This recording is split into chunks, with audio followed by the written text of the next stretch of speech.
Ulster Wildlife's peatland work is a long-standing kind of piece of work that we've been doing for ages, with focus on sites like Ballinahone, but we've really scaled up in recent years.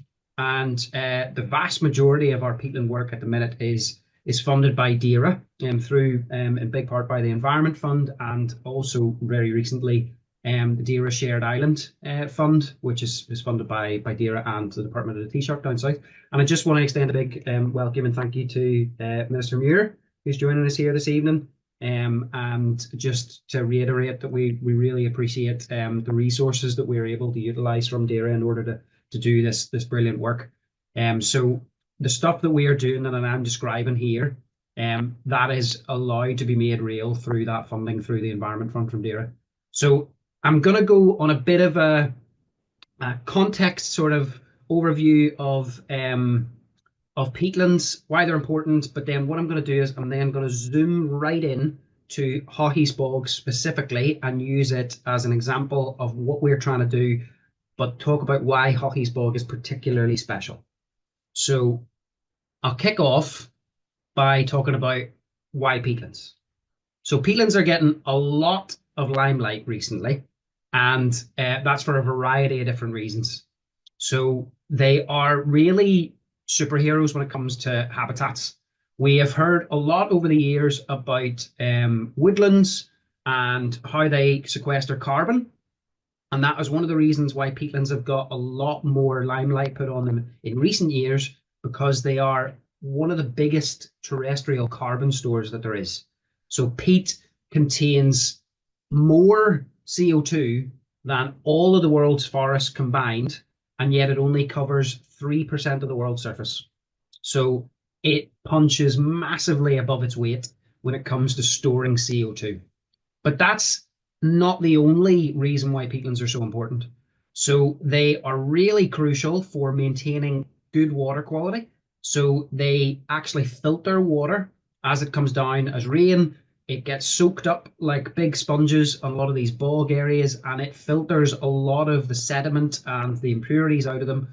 And that actually makes it cheaper for us to treat water down the line. So there has been a massive investment in peatland restoration by NI Water, and they've done amazing projects in places like the Garran Plateau in Antrim, and they have actually seen savings, real savings in pounds and pence from the restoration work that they've done on the Garran Plateau.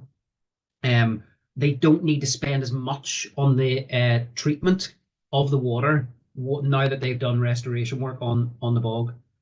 But it, as well as cleaning and filtering water, it reduces flooding. So that, as I said, they act like these huge sponges, and they soak up huge amounts of water and they release it much more slowly.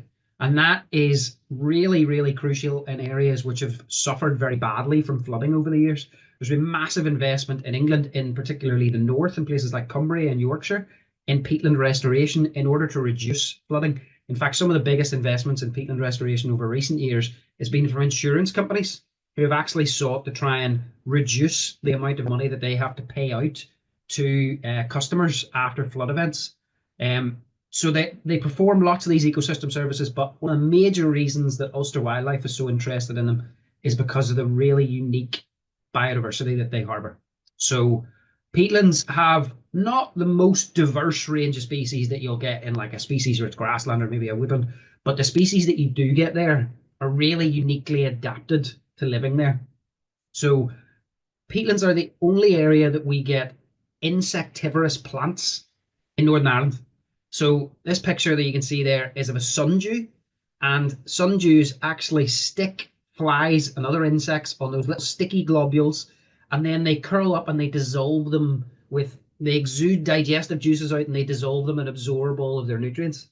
So we have the equivalent of the Venus flytrap living on our peatlands, on our bogs in Northern Ireland, which is just amazing. We also get lots of other really cool things. Green hair streak butterfly is one of the most beautiful butterflies that you'll get, and it's a bog edge specialist. Common lizards, golden plover, that little beautiful breeding wading bird there that we get in a lot of some of our uplands. So we get some of the nicest and the most iconic biodiversity on our peatland areas, and they are only holding on in some of these particular habitats across Northern Ireland. And peat I should have said peat is a type of soil for anybody that doesn't know. It is a waterlogged, very acidic type of soil that forms in areas where there is huge amounts of rainfall. And as you all probably know well, that is pretty much Northern Ireland down to a T. So we get a lot of rain, and as a result, 18% of Northern Ireland is made up of peat soils. So we have huge areas of peatlands across Northern Ireland, the island of Ireland, and the UK. Places like Scotland has massive big expanses of it.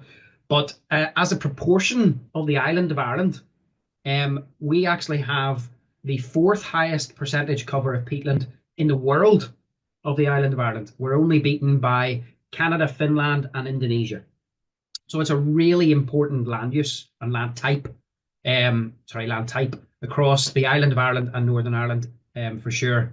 So you can see here, this is just a great example. I always use this photograph just to show you this mosaic of blanket bog and lowland raised bog habitats in the South Sperrins there, up near Baymore, just in between Draperstown and Cookstown. So a really, really important habitat type and a landscape type that we get here. But unfortunately, there is a big problem with a lot of our peatlands. So it covers 18% of Northern Ireland's land area is covered with peat soils, but the vast majority of those, over 80%, are deemed to be in a degraded state. And that's for a variety of reasons. Whether they have been cut for commercial turf extraction in the past, like in this image in the top left. So for things like peat-based compost, whether they have been planted up with forestry plantations, like that image in the bottom left there, out in the South Sperrins, with Sitka spruce, and as a result, they will have been drained and highly modified in order to do that. They will have been drained in order to try and improve them for agriculture. They will have been burnt, and now we're seeing much more significant wildfire problems in a lot of our peatlands in recent years, with climate change making that a lot worse. Or maybe through a whole variety of different reasons coming together, they may well have just got really badly eroded and eaten away, with maybe things like historical overgrazing or wildfire incidents then combining with dry spells or really heavy rainfall or freeze thaw conditions, and you get situations like in the bottom right here where deep peat, which has taken thousands of years to form. So peat takes about 1,000 years to form 1 meter deep of peat, and here we've seen thousands of years worth of peat formed being washed away, probably in timescales of maybe a century or less. So it is a pretty dire situation in terms of peatlands across Northern Ireland. But there is a lot of hope. And the peatland strategy in draft form at the minute, and we're hoping that it will be published later this year. The first kind of strategic objective of that peatland strategy, the draft peatland strategy, is that by 2040, all peatlands are supporting semi-natural vegetation, are being managed for their peatland biodiversity and ecosystem function. And that goal, along with other goals, is one of the main driving forces behind a lot of the peatland restoration and conservation work that we at Ulster Wildlife do. And it's one of the main reasons that we are trying to utilise DAERA funding in order to deliver projects like the one we have at Haughey's Bog.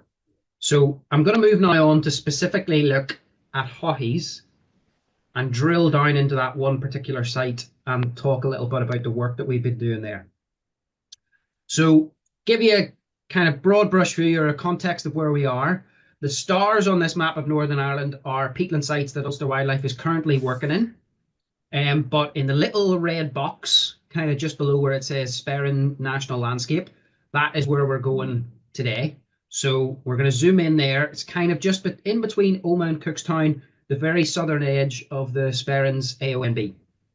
And if we look at that in the context of the most recent peatland map extent across Northern Ireland, you'll see it sits kind of right in the heart of where a lot of the peatland area is in Northern Ireland. And you'll see there from that map, you'd almost draw a line kind of diagonally following the line of the Lagan Valley there. And most of the peatland in Northern Ireland is to the north and west of that line. And that is, as I've already said, that's where there's a lot more rain. Anybody that's from North Antrim or the northwest will definitely contest to that, or even in West Fermanagh, where I used to live, where there was pretty much constant rainfall. So this is zoomed right in. And for anybody that knows this area at all, you might be familiar with the Anne Cregan Centre, where Ulster Wildlife's Peatlands team now actually have an office in the centre and working very, very closely with the Anne Cregan Centre. Just round the corner from the centre is this little place called Haughey's Bog. And so it's this little triangle. It's about 30 hectares in size, so somewhere in the region of about 70 football pitches from what we've worked out. And on the face of it, it might seem a bit strange as to why we've got involved there, because this is what it looks like on the ground. And now, I'll not shy away from it. It looks absolutely terrible. And there's no glitter in that in any way, shape, or form. But as Marty McFly used to get told by Doc Brown, we need to think fourth dimensionally here. So I'm going to go into a whole ream about why we are working in this area, despite the fact that it looks like this currently. So to give you a bit of a background to Haughey's, we were able to purchase Haughey's Bog in partnership with Anne Cregan using DAERA funding and help from legacies and philanthropic loans in 2022, which was really, really good. And we decided to get involved in it because not only are the opportunities it provides us on the site itself, but also in the wider landscape. But I think you'll all agree from looking at that, it needs a bit of TLC. So it was previously harvested for commercial peat, which stopped about 6 or 7 years ago. But a lot of the drainage channels which were in there, a lot of the modification features and everything that were done in order to extract that peat, they're still there. So there's just roughly a third of the site, so about 11 or 12 hectares, which is completely devoid of vegetation. So it is completely bare peat. And in terms of water quality, carbon emissions, all those ecosystem services, as well as supporting biodiversity, this is not currently doing any of those things. So what I'm going to do now is I'm going to give you a bit of a run through of what we have been doing with Haughey so far, and then zoom out ever so slightly into the wider landscape to give you the context of why it's so important. So we thought that Haughey's represented a lot of opportunities to be able to demonstrate the kind of restoration work that we're wanting to do elsewhere. And the beauty of this is that in reality, if you want to try something new, give it a go, maybe try a novel approach. On this place, you're not going to make it any worse. So that's one of the motivations.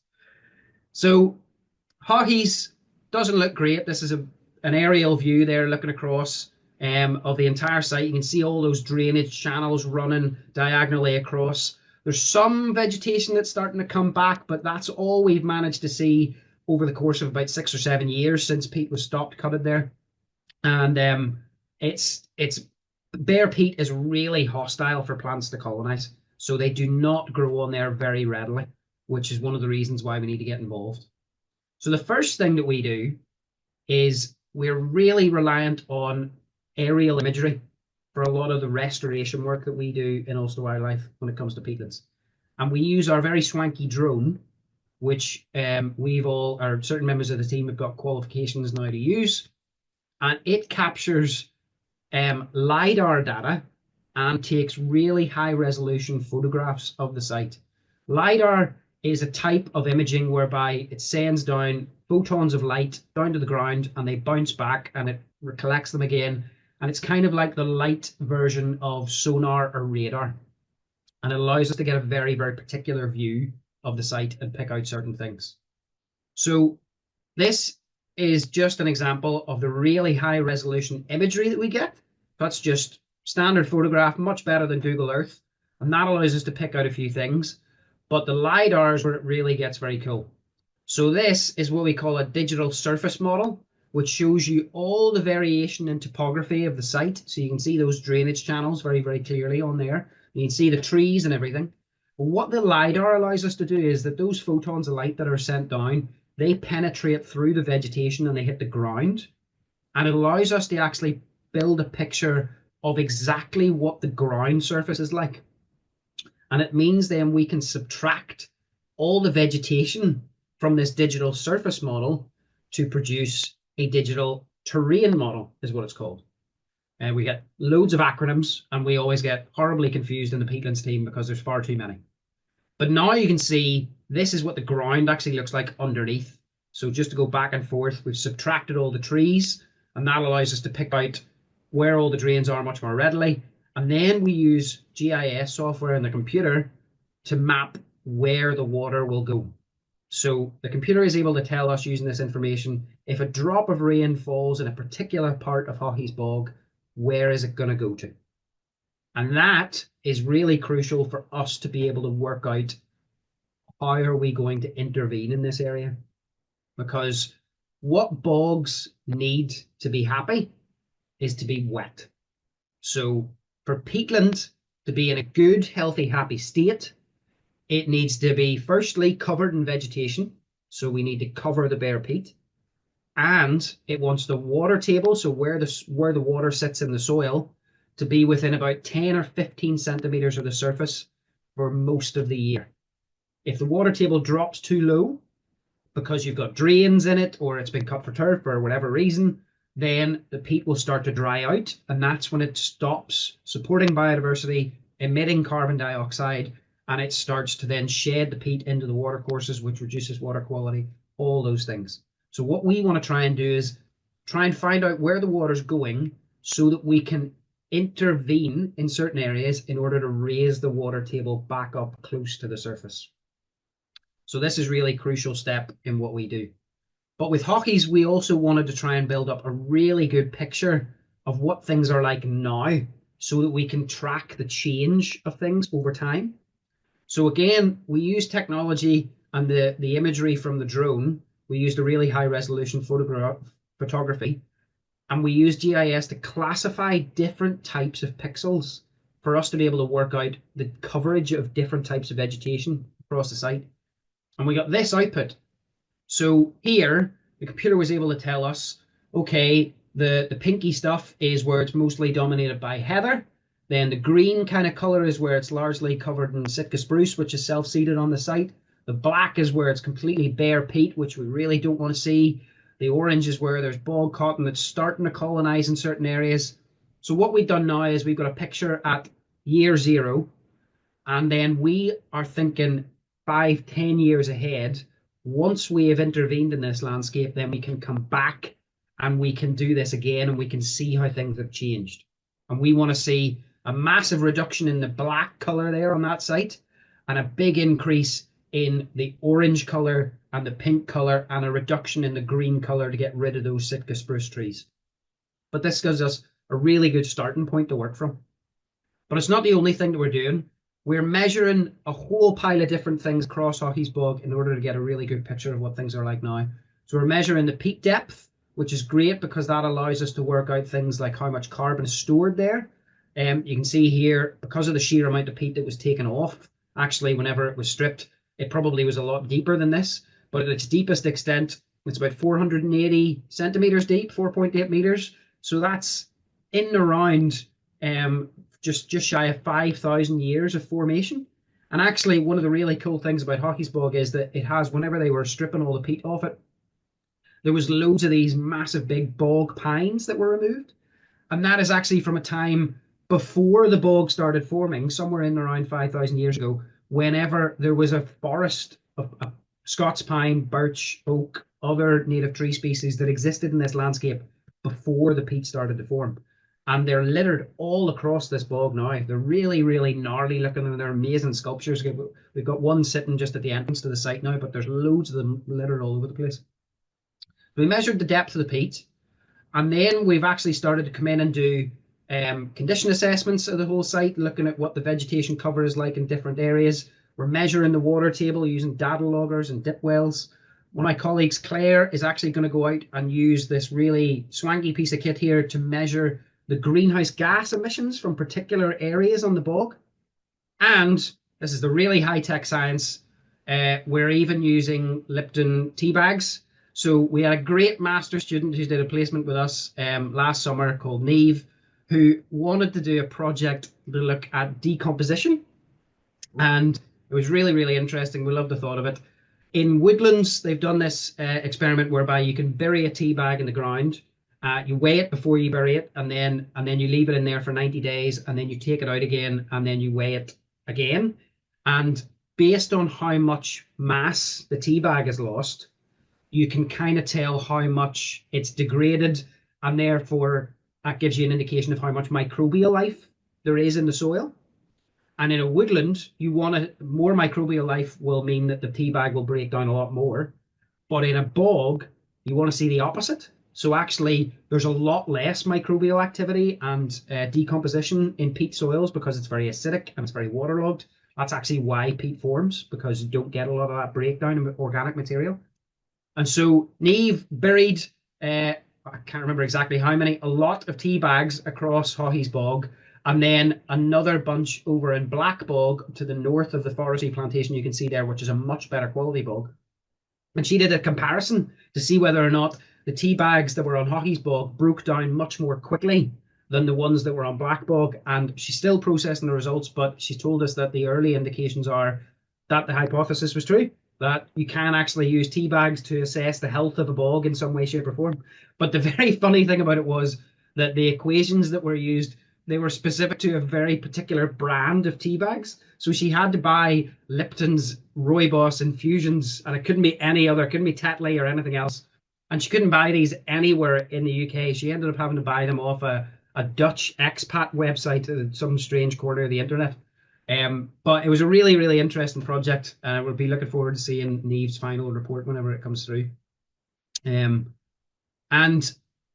in the long run, what we want to see with Haughey's Bog is it become a demonstration site for all the different types of restoration measures that we want to use in different areas.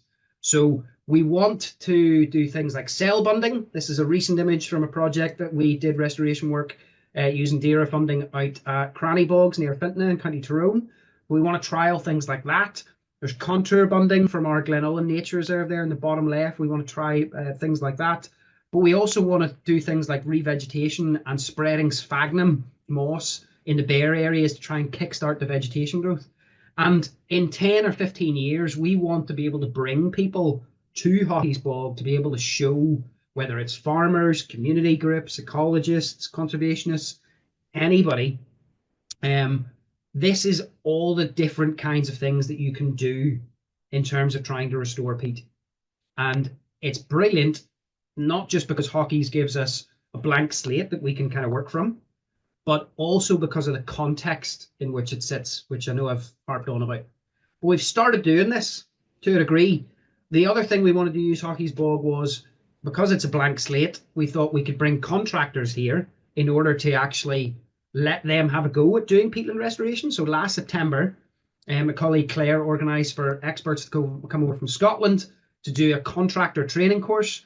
And there is a lot of contractors in Northern Ireland, and there was a really good interest. We ended up having to run 2 different days, where we got Emily and Anna from the Crichton Carbon Centre over in Dumfries and Galloway to come over and do an indoor session with contractors at Ancregan, and then go out onto Haughey's Bog and actually install dams and show the contractors how it's done, talk them through the process, allow them to ask questions. And it went really, really well. So that's exactly what we wanted to use the site for, and we're hoping then to run that contractor training again later on this year and potentially another year again. So it's brilliant that we've been able to utilize the site for that purpose. So I'm going to move on to here to this context, this wider context that I mentioned. So this is Haughey's Bog, right, in the red, and Ancregan is highlighted there just to give anybody any local context that knows that area. So you can see it's about 30 hectare site, and it's, as I've already shown, largely covered in bare peat, not a lot of vegetation on it, but lots of potential to be used as a demonstration site. But if we look at the wider area, then we see these. So just to the north, on the other side of the forestry, is Black Bog, ASSI and SAC.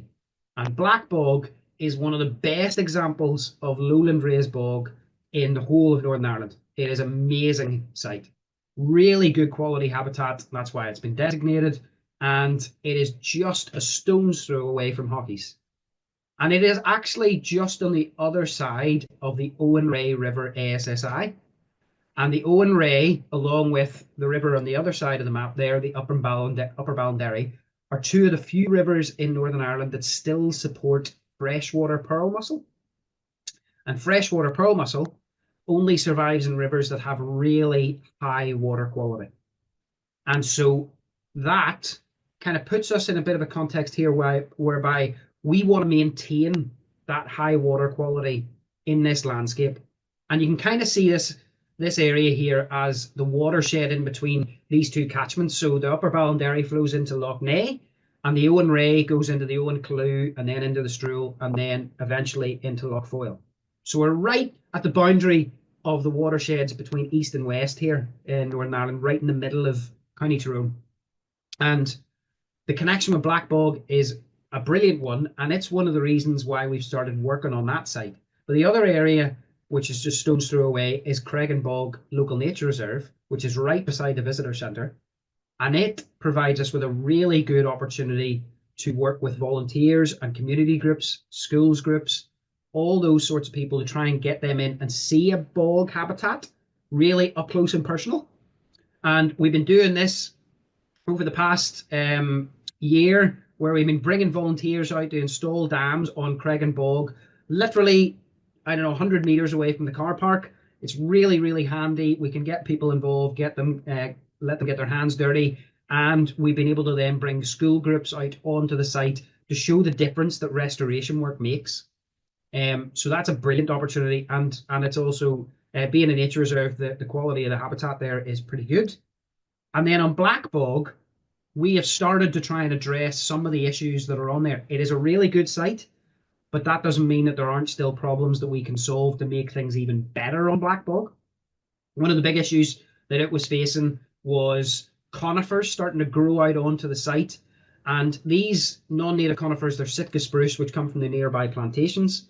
They're great for growing timber, and they will grow out on these bog habitats. They're a North American tree originally, and they're very, very useful in terms of growing timber. But whenever they get out onto these kind of areas, then they start to draw up huge amounts of water, especially when they get established and they get quite tall.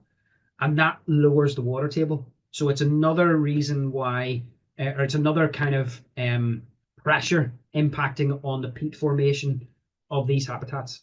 So you've got drains that are in certain areas that are lower in the water table, drying it out, and then you maybe have these trees starting to seed that are sucking water up, and that is then preventing the peat from forming and the habitats from being at their best quality. So we have worked with local contractors actually over the past winter, and they have gone out and cleared all of that area. It's roughly about 30 hectares, so about the same size as Haughey's Bog, that has now been completely rid of all of these self-seeded conifers, which is brilliant. And that is a stitch in time, because I'm going to mention in a minute, a lot of the seed source for the conifers will be going away very soon. But we've not only been focusing on the invasive species, the Sitka spruce, we've also been doing work to try and raise the water table in certain areas of Black Bog. This is around the cutover bit of the site on the north, where we've had a huge big track machine in there on, was it 1.4 meter wide tracks. Very, very heavy machine, but with a very low ground pressure. So it's 13 tons, but it has a ground pressure substantially less than my foot whenever I stand on the bog. That still does not make it any less terrifying whenever you're out there standing beside it and it is wobbling the peat up and down like you're on a skin on custard. But this is what we call a cell bund, which is being created here, and it builds up the water behind it to try and re-wet and raise the water table in the area behind it, and then more and more of them are constructed as you move further down the slope. But we also work with a local landowner on the area beside Black Bog to block a lot of drains that were dug in there in order to cut turf a number of years ago. And this was just done in October, November time, I think it was. And we've been using that DERA funding in order to get contractors in to install peat dams. So they use peat to bund the drains, and then the water builds up behind those and then raises right to the surface. And one of the key things that we really reiterate to people is, because there's a bit of a misconception sometimes when it comes to peatland restoration, that it is flooding areas, that we turn everywhere into swimming pools. But it's really not. We don't want everywhere to completely become open water. You want the water table to be just below the surface. So If it goes right over and you just get big, massive pools and lakes and everything, that is good for some things, good for some biodiversity, but it doesn't really work for the peatland. Peatland's quite a fickle habitat. It wants to be in that Goldilocks zone where the water is not too high, but also not too low. And this is a great example where you can see the water is raised right up in the drains and it's right below the surface, but it's not spilling out everywhere either side of the drains. So that has worked really, really well. And we're hoping then with the contractors to come back and actually finish off a couple of other areas on the far side of the site before the end of February. So that's the sort of stuff that we're doing on Black Bog at the minute to kind of build this picture of this landscape. So going back to this area here, this map, we've got Haughey's Bog, we've got Creggan Bog Local Nature Reserve, we've got Black Bog SSI, and we've got the rivers that these areas are draining into. But then added on top of that, we have these two areas that are outlined in green. And they are owned by Forest Service Northern Ireland. And they were planted up with Sitka spruce many, many years ago, probably half a century ago or so. And when you plant peat or when you plant trees like Sitka spruce in some areas of peat, it might grow okay, but in the vast majority of cases, it's too acidic, it's too wet, and the trees don't really grow very, very well. And we have been working with Forest Service in order to allow them to realise the scope for returning these particular areas here, which are currently forested, back to bog. And Forest Service have been doing really, really great work trying to assess over all their forests across Northern Ireland where they can do this and where it's much more viable to have areas as active bog rather than planted with trees. And fortunately, in this part of the world, there's two of the biggest areas that they have highlighted. So in the west, on the left-hand side of this map, then we have Creggan Forest, and then the area around Haughey's Bog is known as Kinnegillian.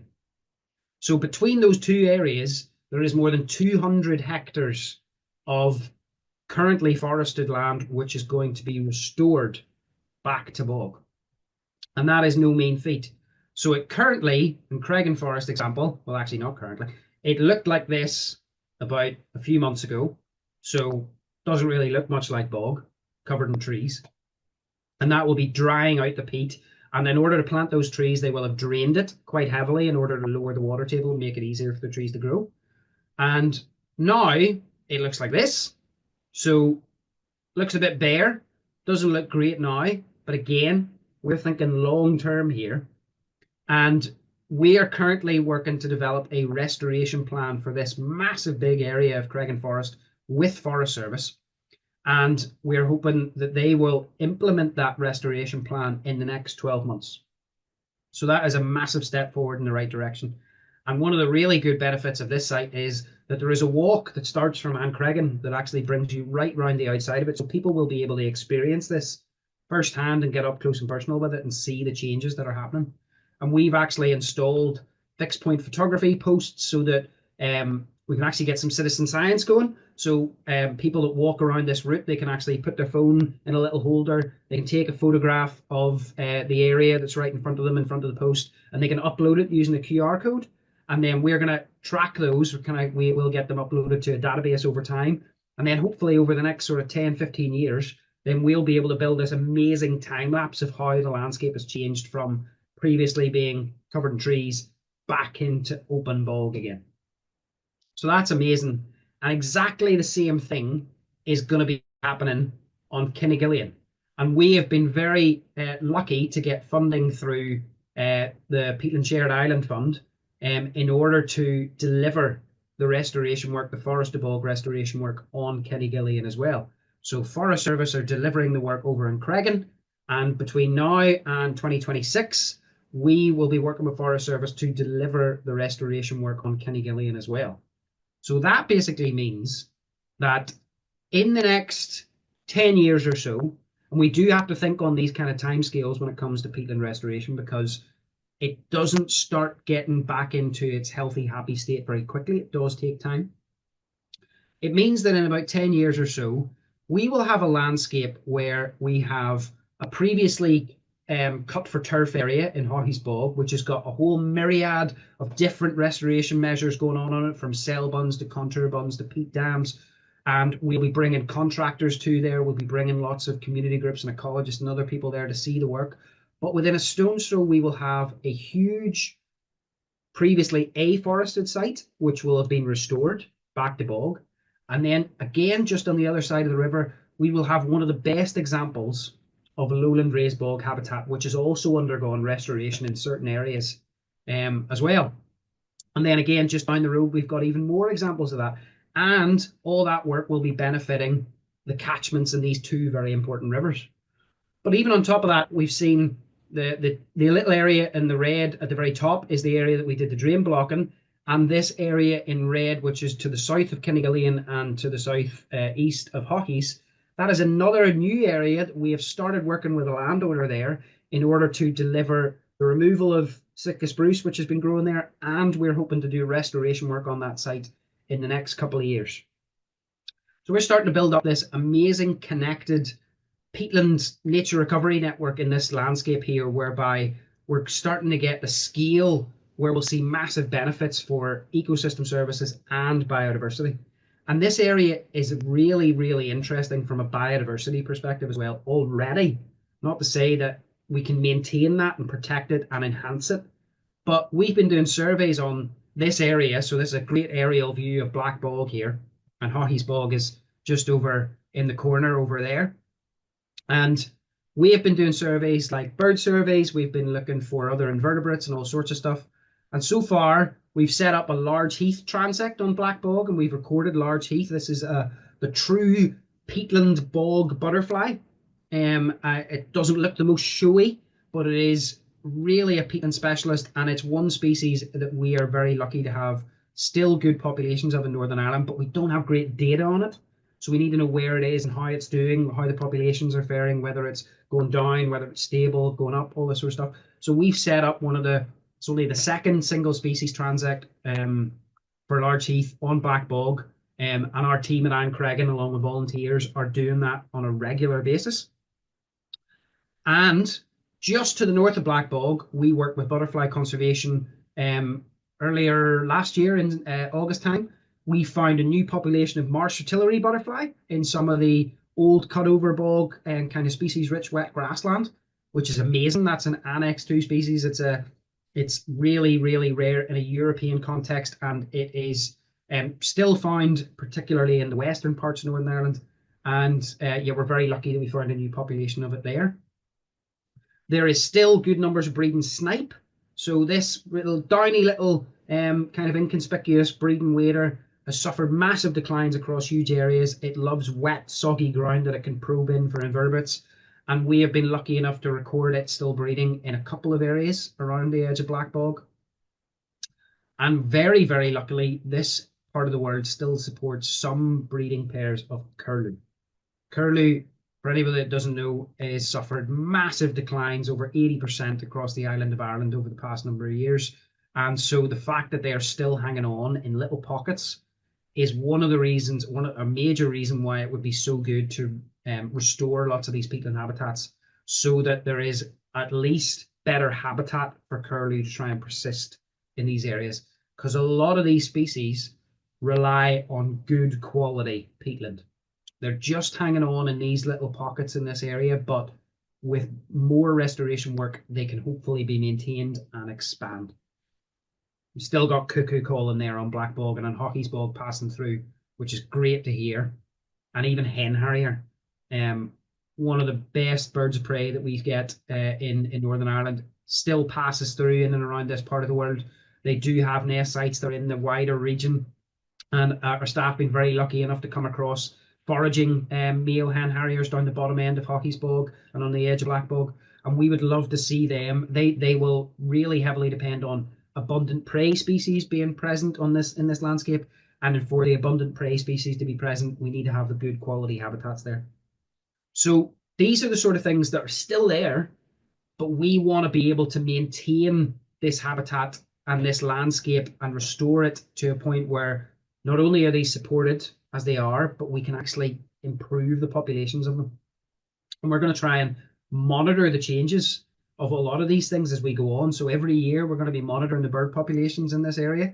We're going to be monitoring the marsh fritillary population in this particular spot and also see if we can find more. We're going to be doing our large heaths transect so that we can track the changes of the population of that over time.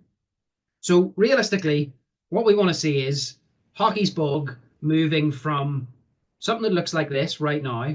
And I really, really want you to think far into the future here to it potentially looking something like this. Now, it won't look like this because this is an area out in Donegal. But just use your imagination. And this is probably one of the best examples of a peatland habitat that I've ever come across.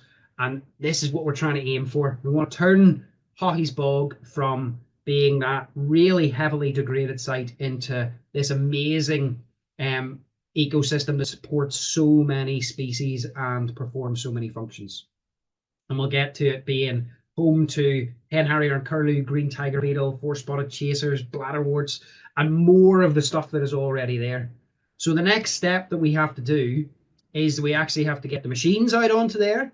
We're currently developing the restoration plan. We were actually talking about the restoration plan for Haughey's bog at our team meeting today. And we're working with a consultant in order to draw up the plan, but it's not a usual plan because we want to do so many different things on Haughey's bog. It's taken us a bit more time and we want to do it right. And we also want to get all this baseline monitoring done so that we can really tell the story of how the restoration work has positively impacted it. So we're aiming for starting restoration work on Haughey's bog somewhere in and around the end of next year. And that is when we'll get the machines out on the site. And as I said, it's pretty terrifying whenever we do, because we pray and cross our fingers that this doesn't happen, and that's not what we want to see. It is a risk all the time. It does happen, but we will hopefully be blessed with a really beautiful restored habitat and no diggers will have been lost in the process. So that is the end for me. And again, I just want to extend the thanks to DAERA and NIEA and the Minister for the funding that we are able to avail of in order to deliver all this brilliant work. We wouldn't be able to do it if it wasn't for that. And we've got much more stuff coming up in the future for our peatlands in the wider Northern Ireland landscape. So definitely keep your eye out for more stuff going on in times to come. So thank you very much, folks. Okay, Simon, there are plenty of questions for you. Showing up. Okay. So I know I can appreciate that Simon's talk maybe went on a wee bit longer, so hopefully you're all able to hang around and hear the answers to these questions and then maybe get to ask your own. If you can't hang around for the answers, it is being recorded, so you will eventually get to see them and figure out what Simon responded with. So we're going to start with Rosemary. How did Ulster Wildlife manage securing ownership of Haughey's bog? Was it a single owner or a multiple owner process? I think you loosely covered that. You probably answer it quite quickly. So yeah, it was quite a straightforward process. We were kind of brought into the area by the manager at Ancregan, who knew the site very well, and they'd liaised with the landowner in the past. It was kind of sitting in a state whereby the landowner, it was a single landowner who did want to get rid of it because they didn't have much in the way of use for it anymore. It wasn't being used for turf extraction. And so we worked with Ancregan and they provided a lot of the local knowledge. And we were very luckily, as I said, we were able to avail of funding from DAERA in order to carry out the purchase back in 2022. So it was that and a combination of legacy gifts to Ulster Wildlife and philanthropic loans. So a combination of all those things allowed us to purchase the site. But it did happen quite quickly, but we realized quite quickly the potential that this site had. And so we wanted to try and move on quite quickly. Okay, and then there's a few kind of technical questions. So from Alistair in particular, is there a special reason why the drones are used? And what can you explain what contractors are other than apparently men with diggers? I've added on to Alistair's question there. I think he's very right in asking the question, what are contractors? It's a very good question. Very often contractors are just people with diggers. Drones are not always used, but they are very regularly used. We collect aerial imagery because it allows us to paint that really detailed picture of the site, which allows us to map all the features and come up with the restoration techniques. but you can use planes. In the past, we would have used planes with high resolution cameras and LiDAR cameras on them. And at this point in time, there is Northern Ireland wide LiDAR that is being captured for the whole of the country, which we're hoping in the future we'll be able to avail of. But we're able to collect even higher resolution imagery with our drone. It's ridiculous the level of automation it's got to now, whereby we just draw a polygon around an area, we tell it the height that it's to fly at, and the resolution of the imagery that we want. We set it out in the ground, we press play, and then it just goes up and it flies back and forth and back and forth and back and forth, comes down, lands in the same spot again, and that's it. You don't even need to like worry about it. It's so automated, it's terrifying. Contractors Yes. basically is, in a lot of senses, we would use people like ecologists or surveyors to collect some of the imagery or carry out some of the mapping. So mapping, say, invasive species. So people like ecologists might be qualified as contractors. But the main thing that we would really refer to contractors being is people that carry out works on the ground. So that would largely cover, it's the same sort of people that are maybe going to be working on, I don't know, a road somewhere that may well then bid for the work that we put out to do the peatland restoration. There's a lot of contractors that one day might be working on a building site doing construction in Dublin, and then in 3 weeks' time, then they'll be back up into the middle of Tyrone, be using a slightly different machine, maybe slightly different staff in order to put peat dams into a bog. But they're those sorts of people, the sorts of folks that do building work or grounds works or excavation.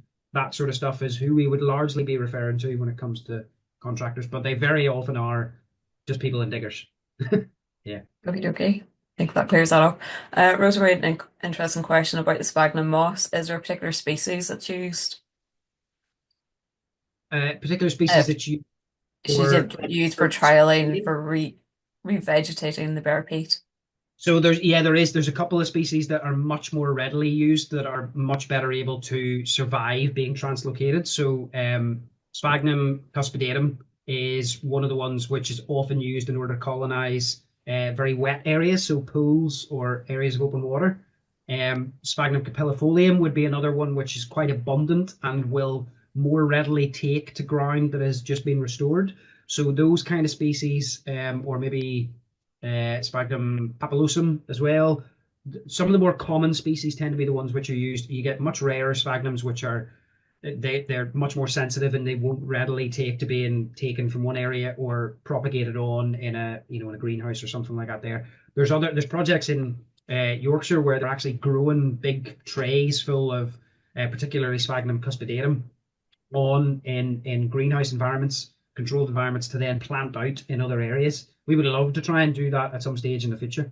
But yes, there are particular species that tend to be used for those sorts of things. Simon, if you're going on to bare pit like you had at Haughey's bog, Yeah. where's the water table there? I mean, are they able to support things like cuspidatum or So maybe in some of the drains when they're blocked, yeah, yes. But realistically, when you've got a situation like Haughey's, the big thing you want to try and do first is just get some sort of vegetation on that bare peat, even yeah, if initially it's not the right vegetation that you yeah. want. Like would So you seed out peat or heather or heather and cotton cotton grass grass? would be Yeah, big ones that you would start to seed out. Cotton grass is usually one of the pioneers that starts to grow first yeah, because it's a bit more tolerant of that bare peat environment. But even in some parts of the north of England, they have used a technique where they have sown fertilizer, lime, and grass onto bare peat, which really? seems Right. insane, but it's purely because all it does is you get a massive big flush of growth. The grass will grow because of the lime and the fertilizer, but then it uses all those nutrients up very, very quickly, and then it can't survive on the peat. So it just dies back. But once it dies back, it provides that kind of matrix and the nutrients for the much more typical peatland plants to be able to colonize because the Right. bare peat is just so hostile. But once that stuff has grown and died away, the other stuff is capable of coming in. So we would even envisage potentially trialing spreading fertilizer and lime and seeding in some of these areas on Haughey's, which seems mad, but actually it really works and it's been shown to work in certain areas. And what would your time scales be on that, Simon? Like what kind of would that be a 10-year project or? Well, here, I mean, on a lot of other peatland sites, we look at it maybe on a sort of 3 to 5 year timescale, but with Haughey's, we're really looking at this from more of a 20-year kind of timescale. Right. So I would like to think that it will look a lot better in a few years' time.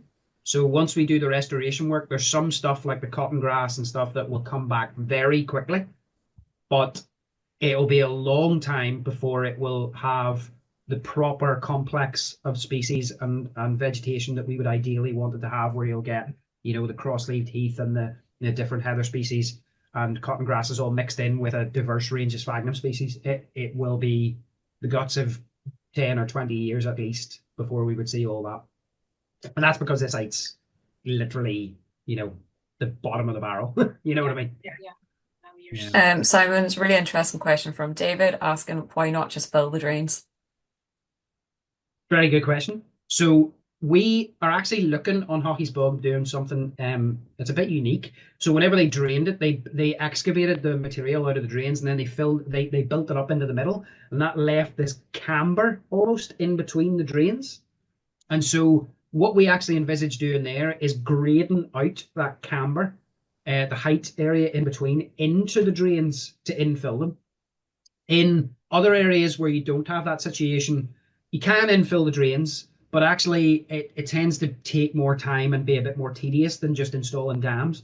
But actually, one of the things that they've started to do a lot more in places like Scotland is they use a new technique which is called wave damming and zippering, where the digger kind of straddles the drain with a track either side, and as it goes backwards, it kind of pulls in the material either side of the drain, and that blocks it up. That's called zippering because they kind of do it staggered like a zip. And that is being used a lot more in certain areas in Scotland where you have grazing livestock and people are a bit more worried about losing stock in areas where drains have been blocked.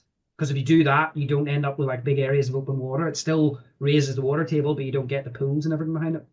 But in some projects, then people want a bit of pools because it's maybe good for dragonflies and other invertebrates and that sort of stuff. So it's, there's many ways to skin a cat. Yes, it's about finding the right balance. And Yeah. there's a couple of questions about the trees and forestry. So Hazel's question, I think, is referring to your comment about the trees that were on the bogland 5,000 odd years ago.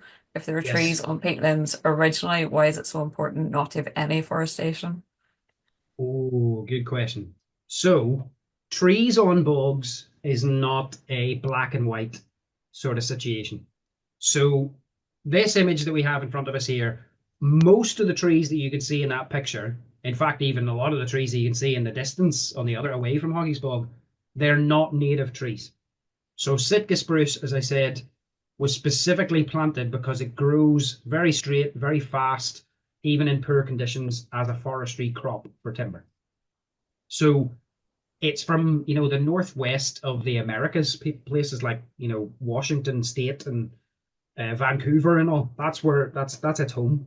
So it likes being wet and damp and everything, but it's not from here, and it can run riot, very much like rhododendron does in other areas of peatland as well.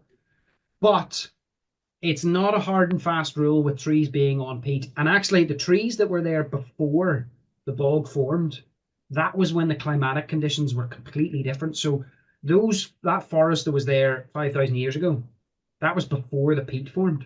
So actually, 5,000 years ago, we had a very different climate. It was actually a lot milder. It was a lot drier. It was much more conducive to trees growing and forests developing.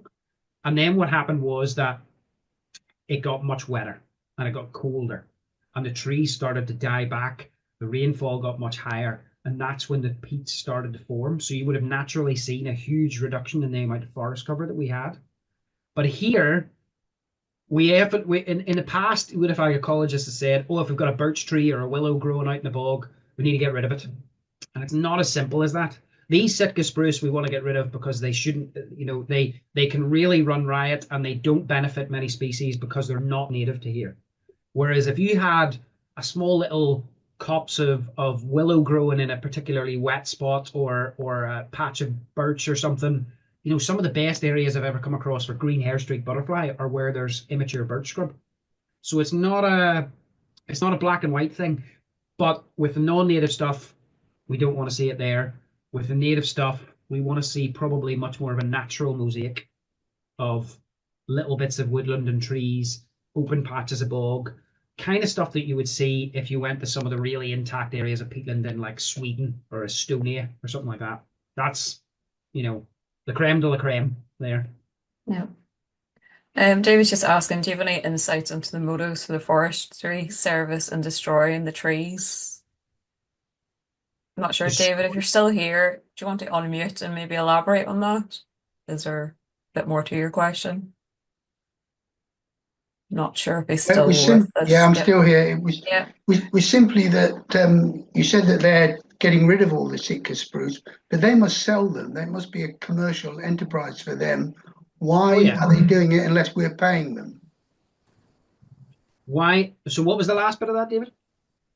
Why are they getting rid of the trees if we're not paying them to do so? I.e., they are getting rid of the trees and they are selling them. So they are still using them as a commercial crop. So say the trees that are in that picture, they will come in and fell them and they will sell them on. So they will still get a commercial benefit out of them as a crop. But what they're not doing is they're not replanting. So they're reducing the area that they have of peatland, which is currently afforested. So they're still going to get the financial benefit of removing the trees and selling them on. But unlike what they would have done in the past, they're not going to restock that area with new trees. That's all they're doing. Okay, thank you. No worries. Another one connected to the trees from Rosemary. Is repurposing forest habitat only considered when the site is a monospecies, so presumably that Sitka spruce, or would semi-natural woodland be suitable? So that's where we get into this really blurry line. So a lot of our lowland raised bogs, in particular in Northern Ireland, because they were cut over a lot in the past, they've been heavily modified, and so they've developed this real mix of wet woodland and birch scrub and all sorts of stuff on them. So a great example of that is our Nature Reserve Ballinahone, where right around the edge you get this really, really amazing mix of birch and alder and willow, which is very, very mature. It's been there for a very long time. In some cases, it will have been over a century that's existed. There, it's a bit of a trade-off. So in some projects, they have actually sought to try and reinstate the open bog habitat, and they've got rid of that birch and alder and willow and all those other tree species in order to try and raise the water table up and get more peat forming conditions and everything there. I'm not as much of a proponent of that, I have to admit. I think that those ecosystems that have developed that are largely dominated by native tree species and they become wet woodland are actually quite a valuable habitat whenever our woodland cover in Northern Ireland is so low. And I don't think that, say, you get massive differences in terms of how they impact water quality or carbon sequestration or flooding or anything. I still think those perform a lot of those services. Whereas commercial trees like Sitka plantations, they are well known for increasing the acidity of water courses in their vicinity. They don't tend to soak up huge amounts of water. One of the big differences for that is that Sitka spruce and a lot of other coniferous plantation trees, they're very shallow rooted. They don't go deep down into the ground. And so they don't then firm up the soil or break it up and create cavities in it that water can travel through. And they also don't then put a huge amount of carbon and organic matter into the ground, which is why there's such a nightmare in recent storm events where they blow over a lot of them. Whereas native trees like birch and willow and alder, they do perform that function where they allow water to percolate down and they create a much more diverse and natural soil matrix. So that is why more often than not, if you get trees like that, like Sitka or whatever, growing on peat, it's probably an overall negative. Whereas when you get those broadleaf kind of scrubby woodlands developing, it's probably not much of a negative, even though you don't have the bog habitat that would have existed there in the past.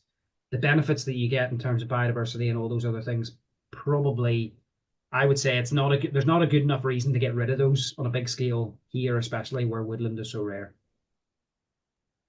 There's still plenty of questions here coming through. I know a few of you have left and people are saying, thanks very much, Simon. You had a very interesting talk. and hopefully they'll catch these questions at a later date. Is there anyone that kind of needs to go and has a pressing question they'd like to ask Simon? Or are you all happy to stick around for another little while? We'll keep going with the questions. I'm happy to if you're happy to, Simon. Yeah, tear away. Yeah. Okay. Anyone want to raise their hand and jump in at this point in time? I can keep going through the chat. Like I said, I've got plenty of questions, so Well, keep going through the chat then. Sure, that's grand. Okay, just giving everyone a chance, just in case someone had something urgent to go to. Where were we? Alistair had a lovely question. Is there such a thing as an apex predator for bogs? Oh, that's a great question. I suppose the closest, I mean, we still get a lot of the similar kind of apex predators that we would get across a lot of other habitats in Ireland. So, I mean, still plenty of foxes or badgers that would probably be in and around the top of the food chain. But thinking of ones that are maybe more specifically for peatland habitats, I think the birds of prey would probably be high up the list. So things like hen harrier or merlin, for example, would be something that would be fairly high up the food chain that would have a top-down impact on things. Then even at a lower level, you get, some of the carabid beetles that will prey on some of the other invertebrates that will probably have a knock-on impact. I don't think that there's something which is, there's not the equivalent of the wolf, whereby once it's gone, everything gets completely out of whack, in terms of the trophic cascades and all that sort of stuff. So yeah, there probably isn't a proxy or a similar example, but there is plenty of apex predators, and I'd say, yeah, the birds of prey would probably be, well, the most obvious ones to my mind, anyway. Yeah, you think of, go over to Scotland, and then you get like golden eagle and everything, which would be at the top of the, they would be the apex predator in that neck of the woods. Where they would even be, one of the best things I've ever seen in my life was in Scottish Highlands. Whenever I saw a golden eagle try to harry a small herd of red deer off a cliff. So yeah, I don't know whether that answered your question, but that's my take on it. I think it answered it fairly well. And just a very nice question to ask. People, when diggers have sunk, have all the people been okay? All the people have been fine, yes. And in fact, actually, we always tell digger drivers that the best thing you can do, not only for your own safety, but for the machine safety, if you get into bothering one, the best thing you can do is to put the bucket down on the ground, turn the machine off, and get out. Because if you get into bother and you start to go down on a digger, on a bog, the bog will always win. Always. Every single time. So the most sensible thing to do is to turn it off and get out. Because if you try to fight it, you will just make it worse. You will go further down and you will make somebody else's job so much harder. But we've never had an instance whereby a captain has gone down with a ship, so to speak, or anybody has managed to get sunk inside the digger. We've had a couple of times where diggers have gone quite close up to the cab, like that image there in the past. But yeah, we've never had anybody that's succumbed along with the machine. Thank God. Fingers crossed, touch wood. We don't want that to happen. And obviously a crucial question for Ulster Wildlife and Dara and everyone else. Minister Mr. Muir has asked, how can we raise wider public awareness of the importance of peatland restoration? Ooh, I mean, doing things like this is probably a good thing. But also, I think Ulster Wildlife is being able to do brilliant things because of our funding from DAERA at the minute in terms of going out into schools. I think is a big thing that we're starting to do along with Anne Cregan in that kind of South Sperrins part of the world. There's a really strong cultural connection to bogs, especially in rural parts of Northern Ireland, as is the same in the Republic of Ireland. And I think we're still at the stage where we can tap into that, whereby, if you go out into schools and we played like the Call of the Cuckoo, and people still know what that is, even kids still manage to know what that is. And I think that trying to change the viewpoint and the perspective of bogs in the next generation, I think, is really crucial, because a lot of people that are middle-aged or older from this neck of the woods, when I say this neck of the woods, I mean Northern Ireland and Ireland, they would view bogs as waste ground. It's something that you can't do anything with. The best thing you could do with it is get fuel out of it. Maybe if you can reclaim it into better agricultural ground, then it's going to take a lot of effort, but you might be able to do it. But they're generally have been viewed as negative things. And we need to try and change that narrative to turn them into positive things. So we need to be going out in the schools and telling people about how these benefit society. So as I said there before, I mean, I think that example of NI Water investing huge amounts of money into this because it's actually been shown to save them money is amazing. That's just one project. NI Water trialed that in the Garran Plateau in Antrim, and now they're doing it all over the place because they've seen this actually means that we're going to be able to cut the costs of treating water. But also even, the Northwest, places like Derry or Dungiven or Limerick Valley, they've suffered really badly from flooding over the years.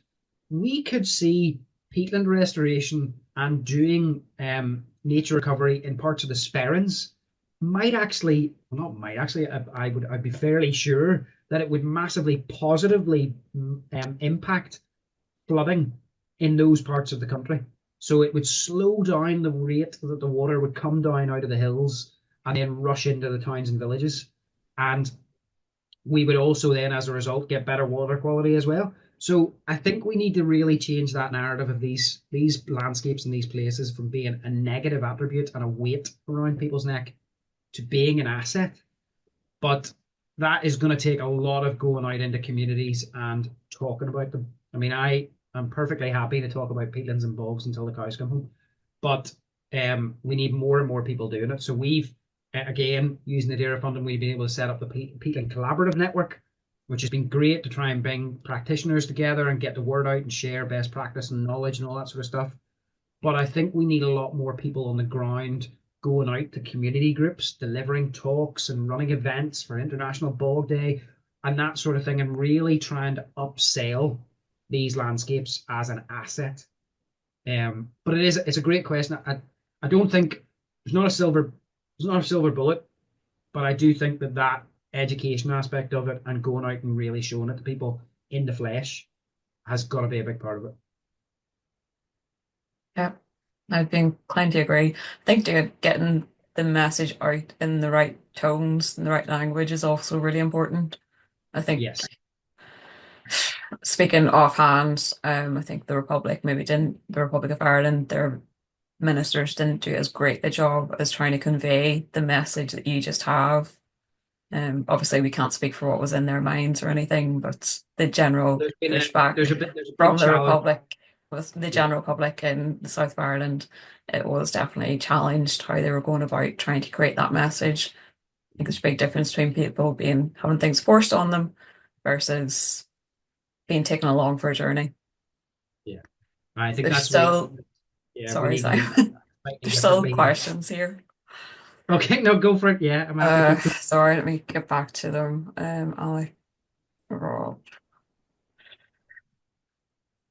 There's one about the commercial advantage for the Forestry Service, but I think the Forestry Service are the best people to answer questions about their financial motivations rather than us. They don't have a financial. Well, I mean, I'm happy to say. No, if you're happy to answer that, I'll give you the proper question. They don't have a financial sort of incentive here in order to do the forest to bog restoration and to restore the peatland habitats. They're doing that in order to, along with us, to try and support the achievement of the targets within the peatland strategy. Forest Service are the largest public landowner in Northern Ireland. They own more land than any private landowner.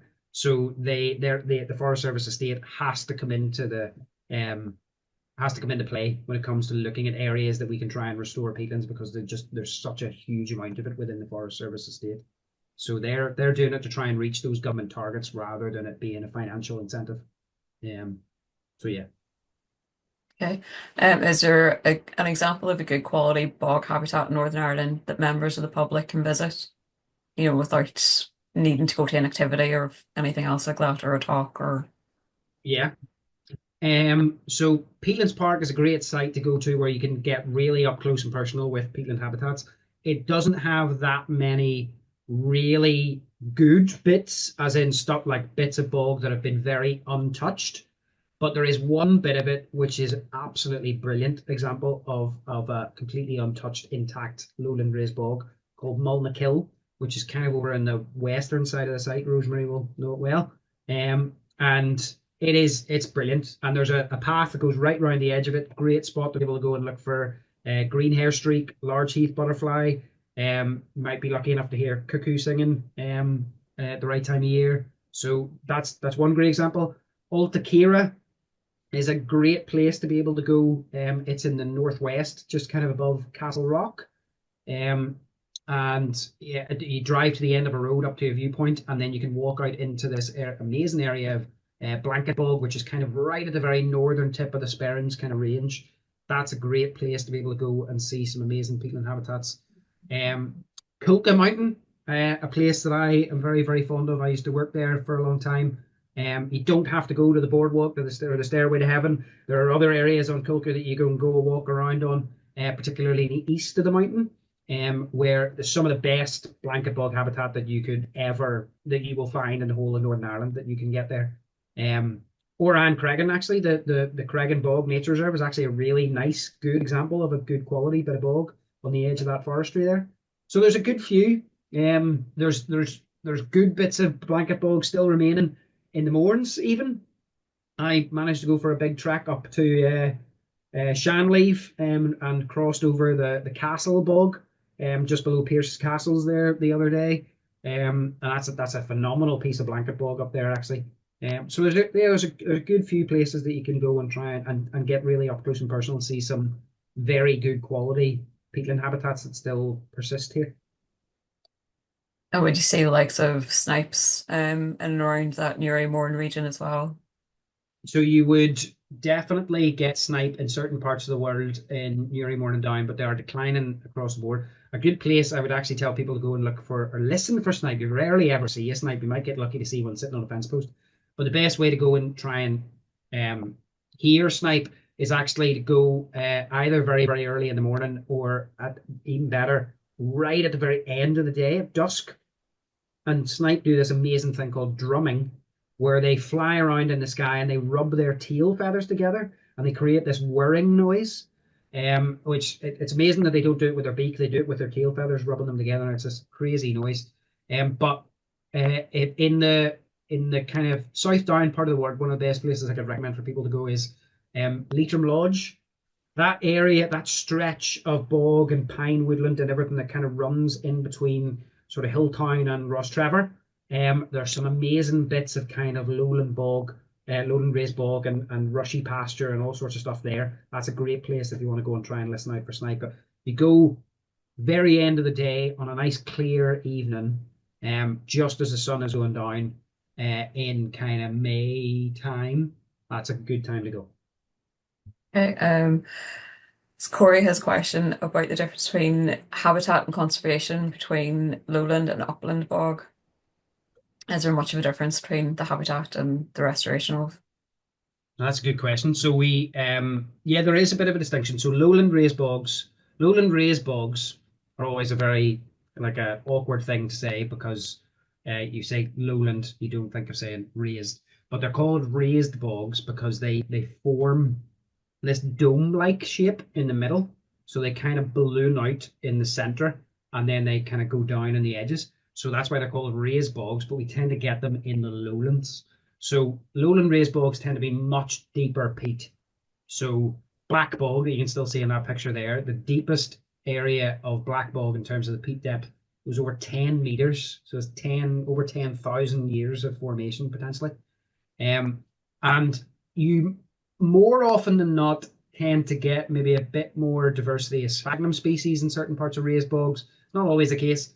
And you might get a little less heather, less cotton grass in raised bogs that are in a good condition. Whereas blanket bogs they're called blanket bogs because they're like somebody threw a blanket across the upland landscape. So you get them forming high up where you get more rainfall in the north and west of the country.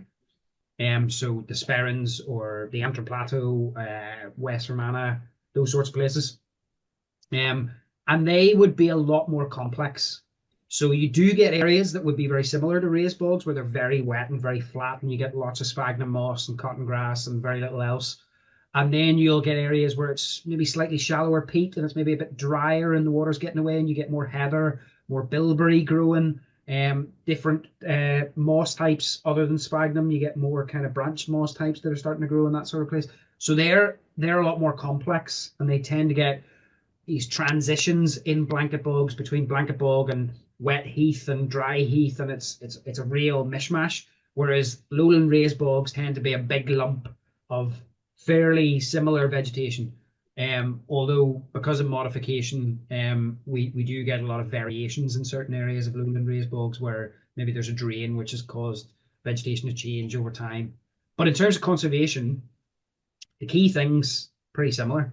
We want to raise the water table, and we want to cover up the bare peat, and that is irrespective of whether it's a lowland raised bog or a blanket bog.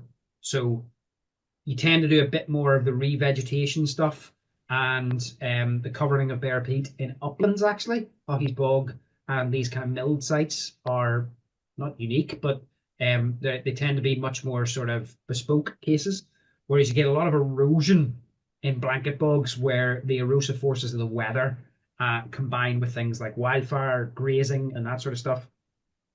And so you get a lot more revegetation work and everything in those sorts of situations. Whereas raised bogs tends to be a bit more about raising the water table and getting the hydrology right. There's also a lot of the knock-on impacts of the different types of management. So lowland raised bogs don't tend to be don't tend to be farmed. So you don't need to worry as much about, what are the risks to livestock or ongoing management with grazing and all that sort of stuff. So you can tend to be a bit more, carefree or carefree when it comes to the sort of restoration works that you might do. You can do a bit more bunding and cell bunding and have bigger areas of open water. Whereas in upland areas, there's maybe a bit more of a risk averse approach because you don't want to get into a situation whereby farmers are losing stock or you can't manage it in the particular way that you need to for other parts of the site just because you've done a certain thing in one area. So blanket bogs tend to be a bit more complex, I would say, from that perspective. Sorry, I went on there. No, it's okay. I think everyone's still, well, not everyone's still here, but a significant number of people are still here waiting to hear the answers to questions. Corey, I think you had another question that you'd be better off asking yourself if you want to unmute and ask Simon yourself about the core materials. Yeah, I was wondering, I think you kind of answered it whenever you were talking about the levels of erosion you might see in an upland habitat, but I was wondering if the cocoa coir geotextile rolls would ever be used on a raised bog, or is that more upland? It tends to be a lot more upland. Yeah, so the coir logs and the geotextile tends to be the approach that's used in blanket bog habitats that have underwent a lot of erosion in the past. They have been used in some kind of more unique situations in lowland raised bogs, but it wouldn't be very common.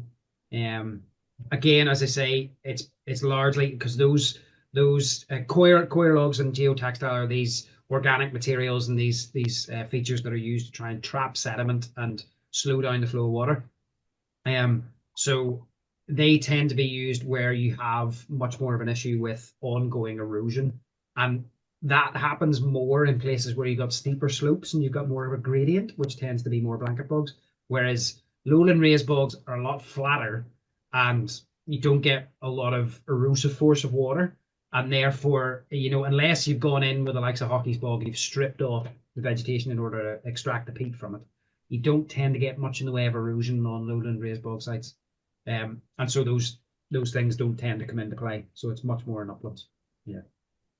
Thank you. No And worries. just nice wee question from Roisin there about skills. Do you think there are enough skilled people in Northern Ireland to actually carry out this work? Is that Roisin Grimes? That is Roisin Grimes, yes. Well, Roisin Grimes has asked the question, she knows very well the answer to, because Roisin has done a lot of this stuff before. There is not enough skills in this sector, and that is one of the reasons why we actually have used, we've been very lucky to get Shared Island funding to start a traineeship, which has just been advertised at the minute, actually, the closing date. If anybody is interested, we have 6 spots, well, actually 12 spots over 2 years for people to come in and shadow our team, the Peatlands team and Ulster Wildlife, but also to avail of training from specialists and go to site visits and work with lots of very, very experienced people in order to gain knowledge, in order to increase the capacity in this sector. It's pretty unique. It's pretty niche, so it does take a bit of time for people to be able to get their eye into what exactly they're doing and get the skills and experience to know what they're at. Um, and yeah, this project, the traineeship that we're delivering, is one effort in order to try and do that. But it's not just people like that are delivering the projects. It's also about the contractors. That's why we're delivering the training for them, because there's a huge contractor base in Northern Ireland, but there's not that many of them that have actually done restoration work before. And there's also a bit of a lack of skills then in maybe with local communities, and they're really interested or passionate that they want to try and do stuff. They know they have their local bog that they've maybe walked around for donkey's years, or people cut turf on in the past, and they've maybe changed their viewpoint and they want to try and conserve it, but they don't know exactly how. So there is definitely a need to try and up the capacity in order to try and achieve some of the targets that are in the peatlands strategy. Which are very, very ambitious, which is great. That's exactly what we want to see. But if we want to try and achieve some of those targets, we're going to need to get a lot more boots on the ground of people that know what they're doing, in order to get anywhere close to them. So there is not enough skills. Rushy knows that already. I had a suspicion that was the rushing of Yeah. the previous Peatlands team. Very good question though, very warranted, and a good shout out to the Peatlands traineeship that's on offer at the minute as well. So good to share with people that you know that might be interested. There's also a question about peatland extraction. Has it actually stopped in Northern Ireland? And if it has, when did it stop? Or has it not stopped? Definitely has not stopped. So there is still quite a lot of peatland extraction that goes on in Northern Ireland. So there is, I'm trying to remember now off the top of my head, there was something in the region in 2022, I think it was, of about 170,000 cubic meters of peat that was extracted in Northern Ireland for horticultural peat compost, peat-based compost. So forget about, cutting for turf, for burning, for fuel, or whatever. That is just horticultural extraction. So that still goes on in numerous sites all around the country. So there's a real density of them in and around the northern side of Lough Neagh, the southern side, southwestern side of Lough Neagh as well, near kind of Coal Island direction, and then smatterings of them in parts of Tyrone, Mid Ulster, and also up in North Derry. So there's places where it is still going on wholesale. We actually had it. Ulster Wildlife is part of a group called the Peat Free Advocacy Group, and we work with Plant Life and RSPB and National Trust and others, in order to try and move forward legislation, in order to try and get towards a real scaling down of peat extraction and potentially even a ban on the sale of peat-based compost in the future. And we were talking about it the other day, and it's not the area that it covers is not gigantic, but the amount of peat which is being harvested is absolutely eye-watering. So in the UK, most of the peat which is extracted and sold off is from Scotland and Northern Ireland. And even though Scotland has a massively bigger area of peatland, Northern Ireland actually produces a roughly similar amount of peat for peat-based compost, which is kind of mad. We have a smaller population and we have way less peatland, and yet we're still producing almost as much as Scotland is, which is wild. So no, it has not stopped, and it goes on all over the place. Okay, I think this might be our last question. We have gone over quite a bit, and I'm sure you all would be happy to go and get a cup of tea. So a question from Sarah. What else? Sorry, I'll read the full thing properly. It's a particularly important area for nature conservation and ecological connectivity. How have the local landowners been responding? And what else would help to secure their buy-in for future restoration in the area? That's, kind of looking at that wider Haughey's Bog, Black Bog, and Craigan area of landowners, and obviously other peatlands around Northern Ireland. That is a humdinger of a last question, to be honest, because I could probably talk about that until tomorrow. That is a big question mark at the minute. So there's quite a bit of uncertainty around peatland restoration and what it means for landowners at the minute.